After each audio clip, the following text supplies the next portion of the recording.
je vais peut-être d'abord en quelques mots vous présenter le projet Valises Mémoire. Donc j'ai mis les valises pour que vous voyez le projet. C'est un projet que j'ai mis en place avec ensuite la collaboration ici de la Chapelle de la Rencontre et avec la collaboration de Friedrich Peter qui sur Kiel. Donc moi je m'occupe du côté français et lui s'occupe du côté allemand. C'est un projet qui s'adresse à des scolaires et qui veut faire des liens entre les écoles allemandes et les écoles françaises et entre différents types d'écoles en France. C'est-à-dire aussi bien du collège, lycée professionnel. Cette année, il y a 8 écoles qui participent au projet et l'idée est la suivante. Je me bats contre l'antisémitisme et contre le racisme depuis de nombreuses années. J'ai fait beaucoup de peintures sur les génocides, sur la Shoah, sur le génocide des Arméniens, le génocide des Tutsis au Rwanda. C'est un travail depuis 15 ans quasiment. Mon idée, c'était comment atteindre la jeunesse, comment atteindre la jeune génération pour les sensibiliser au danger que représente l'homme pour l'homme.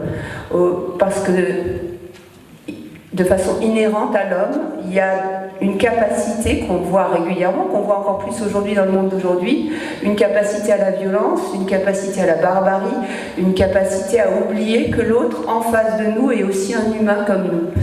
Et donc mon travail, il est là pour, à travers mes œuvres d'art et à travers les événements que je fais, montrer qu'on est tous humains et qu'on a tous quelque chose d'humain qui se réveille au contact d'un autre humain.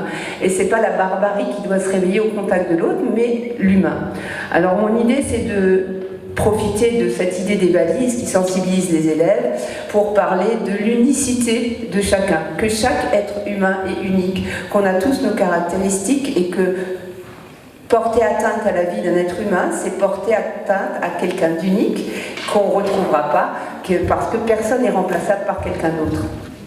Alors l'idée, c'est de remplir par les élèves une valise qui représente un être humain. Donc la valise représente un être humain qui a subi ou un génocide, donc le génocide de la Shoah, le génocide arménien ou le génocide des Tutsis au Rwanda. Donc ça donne l'occasion de parler de ce que c'est un génocide, de reposer les notions, parce que les notions sont très floues, surtout aujourd'hui.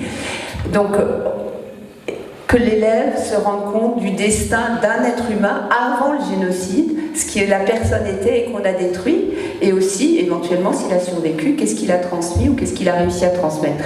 Donc il remplit la valise avec un destin individuel, et il doit symboliser dans la valise son lien à la personne dont il fait la valise. Donc, quelque part, son lien à lui en tant qu'humain, à cet humain qui est dans la valise. L'idée aussi, c'est de revenir sur leur destin individuel à eux.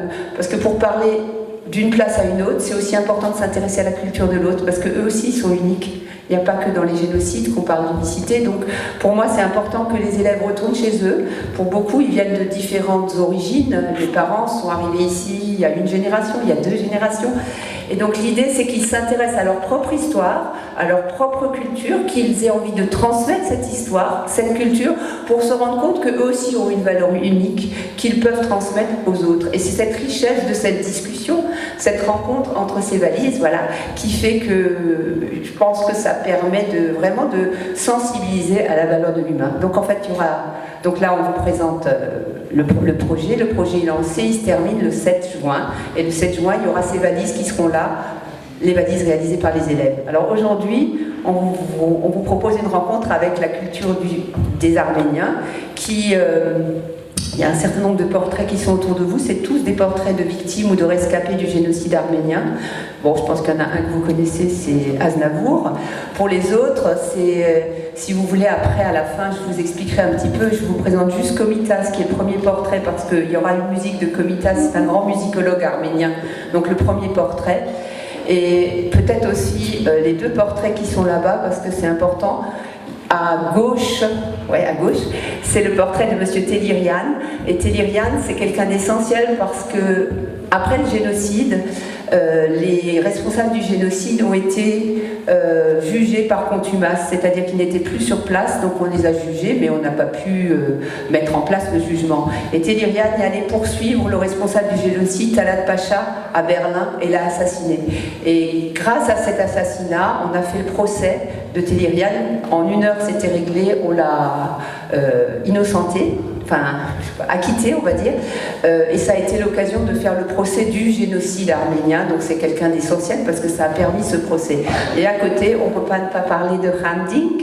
Donc Hrant Dink, c'est un Arménien qui était orphelin du fait du génocide et qui a œuvré pour le rapprochement entre les Turcs et les Arméniens. Il a créé un journal à la fois turc et arménien, en turc et en arménien, et il a été tué en 2007 par un ultranationaliste turc qui l'a assassiné.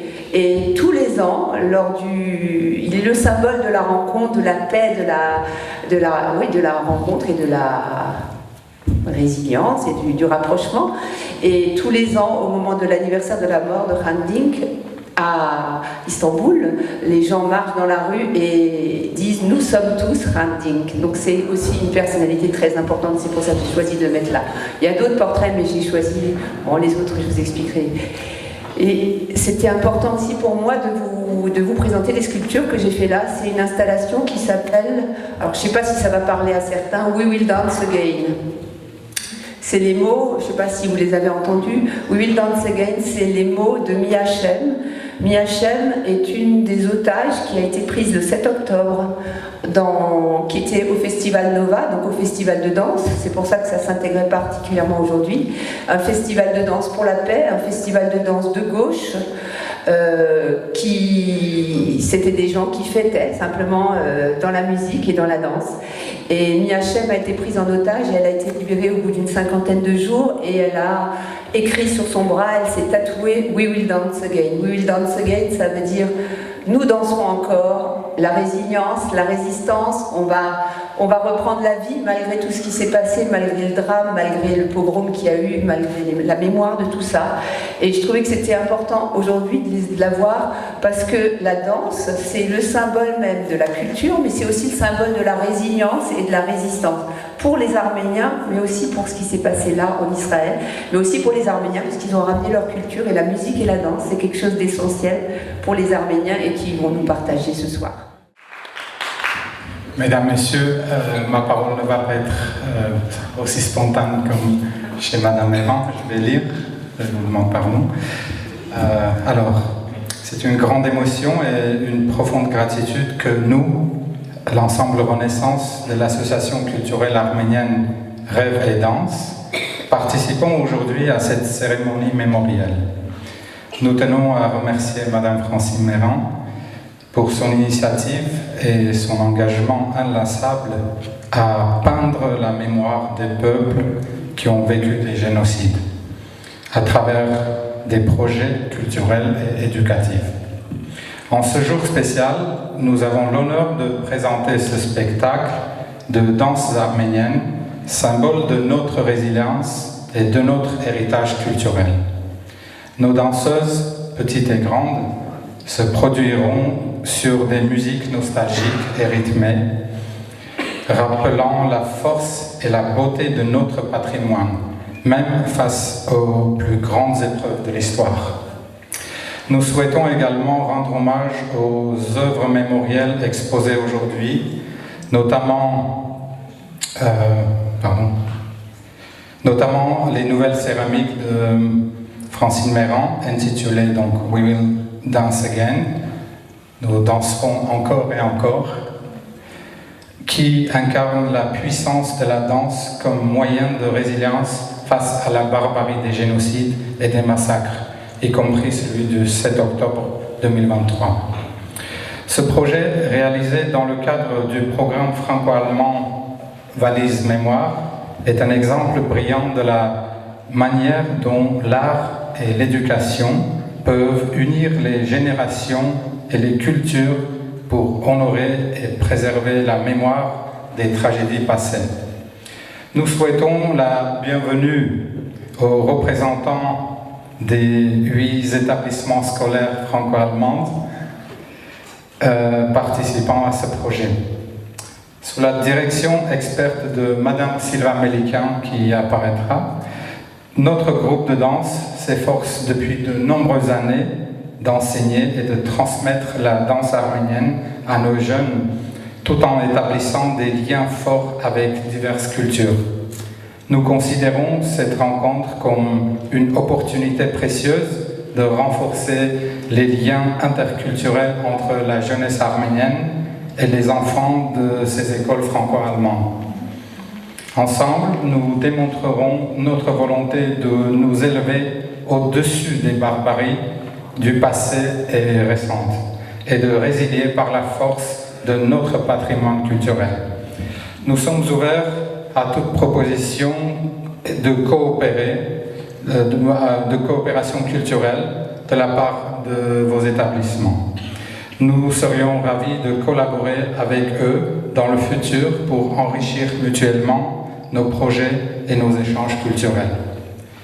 Merci de votre présence et de votre soutien. Et un petit slogan, ensemble, nous dansons pour ne jamais oublier.